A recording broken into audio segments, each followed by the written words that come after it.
Magandang umaga, ngayon pa araw ng Huwebes, February 29, 2024. Narito po muli ang update sa lagay ng panahon. Ayon pa sa Pag-asa, patuloy po na nakakaapekto sa Luzon at Visayas ang hanging amihan. Malaking bahagi naman po ng Mindanao ang uulanin dahil sa easterlies o mga localized thunderstorms, habang ang Caraga, Davao region ay apektado pa rin po ng trough ng low pressure area na nasa labas ng Philippine Area of Responsibility. Ayon sa Pag-asa, mababa naman ang chances sa ngayon sa loob po ng 24 oras na lumakas bilang bagyo ang nasabing LPA.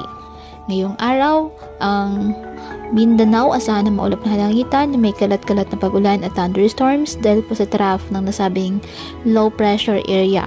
Ang Cagayan Valley at Aurora, asahan din po ang maulap na halangitan na may mahihinang pag-ulan dahil sa amihan. Ang Metro Manila, Visayas at nalalabing bahagi ng Luzon, bahagyang maulap hanggang sa maulap na halangitan with isolated light rains dahil po sa northeast monsoon. Kaya patuloy po natin na pag-iingat pa din ang ating mga kababayan sa pantapan po ng mga pagbaha at pagguho ng lupa at ugalin po na magdala palagi ng payong o kahit naman panangga sa ulan o di kaya na may sa init ng araw kapag lalabas ng ating mga tahanan. At yan po muna ang update sa lagay ng panahon ngayong araw. Muli, patuloy po tayo na mag-ingat at palaging tandaan, God loves you. Stay safe and God bless.